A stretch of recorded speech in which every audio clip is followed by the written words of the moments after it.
screens between us. Focus on substance. The more we debate that, the stronger we're going to be as a country. What happens when the thing that you seek to conserve no longer actually exists? I actually think the conservative movement right now needs to recreate. We're not in the mode of just defending a thing. We defended the castle. The castle's empty. So now's the moment where we have to rebuild the thing. The people we elect should be the ones who actually run the government. Welcome to the 2024 You're Being Brainwashed Tour. Please give a warm welcome to Vivek.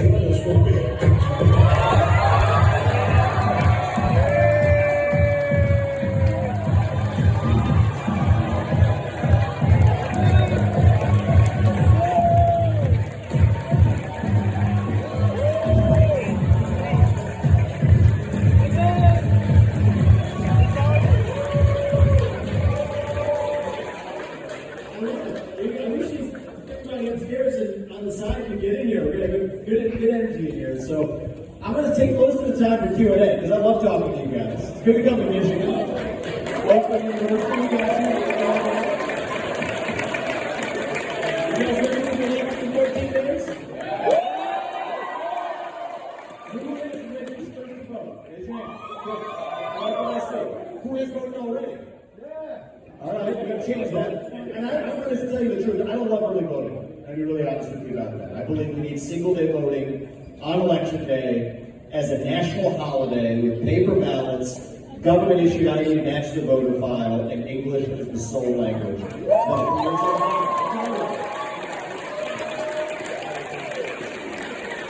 But in order to get there, we actually have to win this thing called the election coming up. And you got to sometimes play by the rules as they exist in order to change the rules to what they should be. And so though it pains me and I recoil a little bit somewhere inside when I say this, if you're not sure if you're going to make it on election day, just do the easy thing this time around. Vote early so we can actually win this thing. And I'm grateful to you guys for stepping up for our country in our hour of need. I'll just tell you a few words about myself. You know, many of you know me as a presidential candidate last year in the world of U.S. politics. I'm actually not a politician. Most of my life and success and my American dream has been outside of American politics. And especially with students who are thinking about what you're going to do after you graduate, I thought I'd share a bit of my story, a little bit about why I'm doing what I'm doing right now, and we're just going to open this up and have a conversation, and you guys are going to come up to the microphones, and we're going to talk in the open. So my parents came from India to Southwest Ohio about 40 years ago with no money. And in a single generation, I've gone on to found multiple multi-billion-dollar companies. And here's the journey of how I did it. I believe you don't need to apologize for your success in this country, by the way. True. I mean, one of the things we've been taught to do is to flog yourself, to hide your exceptionalism. I don't think we need to do that. It's not how we made America great the first time. I went to a relatively, to be honest, not that great public school, 1st through 8th grade. My parents couldn't really afford to send me to private school. My dad faced down the layoffs at the GE plant in Evendale, Ohio, under Jack Welch's tenure, where there was 2/3 layoffs of people who were working in Ohio at GE. But nonetheless, they made a sacrifice to say that if you're not getting the best of what you could out of your public school, they sent me to St. X High School in Cincinnati, where I went to high school, and that was a life-changing experience. Jesuit education really opened my eyes to the importance of not just the rote education, but actually the importance of spiritual and moral education pretty early in my life. I ended up going to Harvard for college. I studied biology, thought I was going to be a scientist. Ended up getting into the world of investing in biotech companies, which opened my eyes to some interesting opportunities. 3 years in, I decided that my learning curve had flattened, so I went to law school. It's where I formed a lot of the views that I have today. Was being surrounded by a bunch of people who generally were on the solid left to far left, pushed me on my views, but I got a better education because of it. Got more of my money's worth. I think the only other conservative in the class was my classmate, also from Cincinnati, who's now on track to be the Vice President of the United States. That JD was my classmate, which is an interesting time to go back 10 years ago. And we were never actually, about a decade later, it's a little over a decade later that we graduated from law school, that each of us would be where we are right now. And after that, I went back and I started a biotech company and said, you know what, pharma has failed to develop medicines the right way. They run in packs. They're like a bunch of lemons. They go to the same areas at the same time, so that if they fail, they get to not look like they were crazy. Everybody else failed at the same time, but they left a bunch of other areas behind. And so I built a business developing medicines in areas that pharma had ignored. And the long story short is 5 of the medicines that I worked on are FDA approved today. The one I'm most proud of is a life-saving therapy in kids, where 20 kids a year are born with a genetic disease, and 100% of them used to die by the age of 3 if they weren't treated. Now a majority of those kids live lives of a normal duration when they are treated. And so, as part of my own pro-life duty,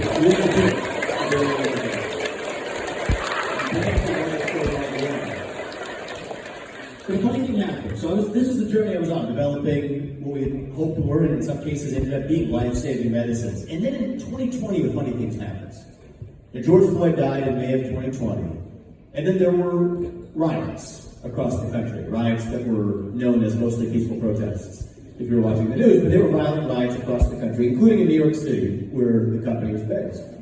And so I sent an email to the company. I said, listen up, take care of yourself. There's a lot of violence. I want the employees to be looked after. I'm not going to be taking any political statements as every other tech and biotech company CEO was doing at the time. So we don't get into that. We're unified about our mission to develop life-saving medicines for patients who need them.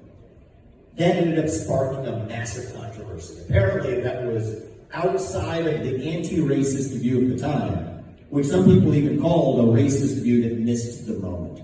There were demands that I make donations to BLM, that I would issue a statement in support of the people who were marching on the streets for solidarity. While half the country was locked down saying you couldn't show up in public, somehow COVID didn't spread unless you were showing up at an Antifa-led, BLM-led protest. And I just refused to do it. First of all, I disagreed with the idea that the nuclear family needed to be decimated. That was on the front page of BLM's website at the time. But more importantly, this is not the job of a company. The job of a company is to make products and services for people who need it, not to get involved in American politics. Yet, this ended up creating a series of escalating controversies that culminated the next January. I wrote a piece in the Wall Street Journal. I've been very vocal about my view that CEOs need to stay the heck out of politics and not use their companies to advance left-wing agendas. But I had to basically face a choice. Either I could speak my mind freely as a citizen, or it would harm my company, or I could do perfectly fine as a biotech CEO, just as every other biotech CEO was doing, but had to toe the party lines. And that's when I decided to step down from my job as a biotech CEO. Ended up writing my first book, Woke Inc. I had no plan to enter politics. There was no plan to somehow know what the next step of my career was, but this felt wrong. Most CEOs I talked to in private agreed with me. They agreed with most of their statements being BS. But it was a lie, and I think it was feeding a cycle of dishonesty. So I wrote that book. And what was interesting is it turned out that as the tide slowly changed, people started to say what they actually believed in public. And that was a beautiful thing to watch. But I realized we couldn't fix this just through the corporate sector, and that's what slowly drew me to eventually the doorstep of my presidential run. I founded another company called Strive that competes with BlackRock and State Street and Vanguard. These are the companies that are responsible for this in corporate America. They use the money of everyday citizens to buy up the shares of public companies and say that you have to adopt these DEI quota systems. You have to adopt these climate change emissions caps. So that's where it was coming from. So I found another company called Strive that competed directly against these large asset managers. But Strive's mission was to focus on what maximizes value for the shareholder. So I tried to do as much as I could through the private sector, but what I realized is that we're not going to really fix the root cause unless we actually revive what's missing in our country. Because that trick only works if you have a population willing to buy what they're selling. And I think what's really going on in our country, deeper than all of what you see in corporate America, is that we have a part of a generation, and I think you all are too, that is hungry for something bigger. Right? Why do we buy the woke lines? Why do we bend the knee to the new woke or climate religion or transgender religion or the COVID religion of the time? I think it's because we're hungry for something deeper. We're hungry for a cause. We're all hungry for purpose and meaning and identity. At a time in our national history when the things that used to fill that void, faith in God, patriotism, hard work, family, these things have disappeared. And when you have a vacuum, a black hole in your heart that runs that deep, that's when the poison fills the void. It almost doesn't matter what the poison is, actually. You can pick your favorite one. Transgenderism, climatism, COVIDism, anti-Semitism, depression, anxiety, fentanyl, suicide. These are symptoms of a deeper void. And I'm looking forward to November 6th, not just because we're going to defeat Kamala Harris and the other puppets who they've put up as part of the Democratic machine this time. Not just because we're going to send back to the White House Donald Trump, who I think has been the best president of the 21st century. Not just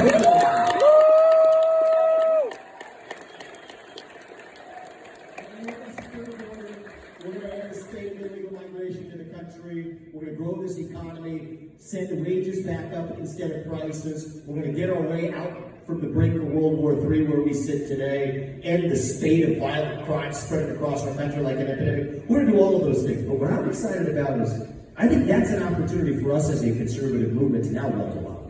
Because the risk of running against Kamala Harris, and by the way, it didn't matter if it was Joe Biden. Last year in the Republican debates, I said it from the state, it's not going to be Joe Biden. But it doesn't matter whether it's Joe Biden or Kamala Harris or the next puppet they put up. It doesn't matter. They're part of the machine. We're not running against the candidate. We're running against the system. We need to dismantle that system. But part of one of the risks of running against a candidate like Kamala Harris, who so badly fails to even have independent thoughts herself, is that it actually lulls our own side into a kind of complacency where we can just, I think we're going to win this thing. I think we're going to win this thing big. And by the way, when we do, I hope the Democrats finally learn their lesson that picking somebody exclusively because of their race and gender is always a disaster. It never works.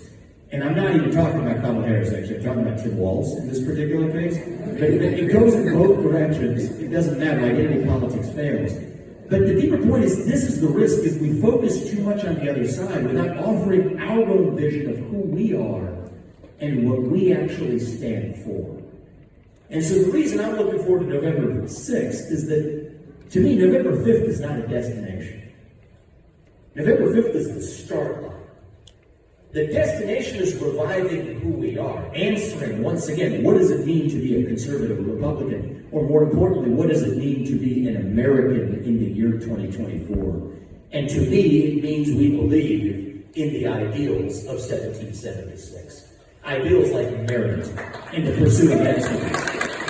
That you get ahead of this country, not on the color of your skin, but on the content of your character and your contributions. Ideals like the rule of law.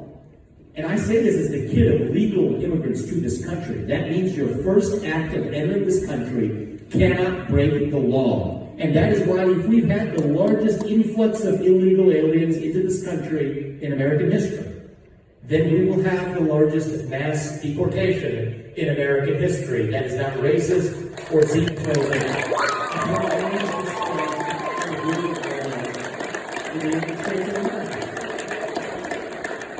It means, I said in the video, the people we elect to run the government ought to be the ones who actually run the government, not unelected bureaucrats in the deep state who are running the show today. And as I often tell President Trump, that means we can't forget about the second mass deportation either.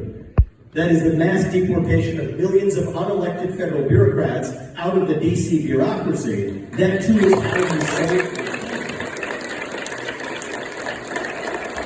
And despite what the left or the media will teach you, these are not black ideas or white ideas. They're not Democrat ideas or Republican ideas. It's not, certainly not Adolf Hitler's ideas, which is what they're trying to teach you it is today. These are American ideals that we fought a revolution to secure. And the question for us right now in this country, for all of you, is, do we actually believe those ideals still exist? It's an open question. I actually do. Not in some fake, cheesy politician way, but in a true way. I think those ideals still exist in our country. The question is, are you willing to fight to actually revive them? See, your convictions mean nothing without the courage to actually make a sacrifice for them. We use this word courage. Right? Fear has been infectious. I tell you, courage can spread in this country too. But what is courage? Courage means, number one, you have convictions. But number two, it's not enough to have the convictions. You have to be willing to make a personal sacrifice to actually advance them. That's what our founding fathers did, actually. They understood this. They were Many of them, at least not that much older than the people in this room. Alexander Hamilton was in his 19 years old, early 20s, when he was founding a new nation. Jefferson was younger than I am. I was the youngest person ever to run for U.S. president as a Republican at the age of 37. Thomas Jefferson was 33 when he wrote the whole darn thing, the Declaration of Independence. There are 56 of these guys who signed the Declaration of Independence. What happened to them? 12 of them were captured by the British and tortured until their deaths. 12 of them, their homes ransacked. 5 of them were actually tortured and captured by the British. 9 of them died in the American Revolution. 3 more of them had their own kids die in the American Revolution. They didn't do it for them. They did it for us, so we could be here 250 years later enjoying the blessings of liberty in the greatest nation known to the history of mankind. And I think I speak for every person in this room when I say, we refuse to be the generation that now squanders it. So that's going to require a sacrifice of every one of you. When you're the only person in a room who believes what you do, stand up and actually say it. Say it with a spine. Say it with conviction. Say it with respect. But part of respect means that you respect your neighbor enough to tell him what you actually think, not some fake woke-washed version of it. Be a poll watcher. Vote early, even if you believe in actually, like I do, single-day voting. Sometimes you got to do what makes you uncomfortable. It requires the minimal sacrifice to save a country. If our founders could do it in 1776, you can do it today. Because I truly believe 2024 is our 1776. It is a special time to be alive. It was a special time to be alive back then. I think it's a special time to be alive right now. And I think it is going to take people like you in your generation, people whose best days in life are still ahead of them, to see a country whose best days are still ahead of itself as well. As I'm traveling these campuses, I love these trips we're making in the lead up to the election. I hope we're able to get rid of that culture of fear, just start talking openly again. That's how we made America great the first time, and that's how we're going to make America great again. Thank you guys.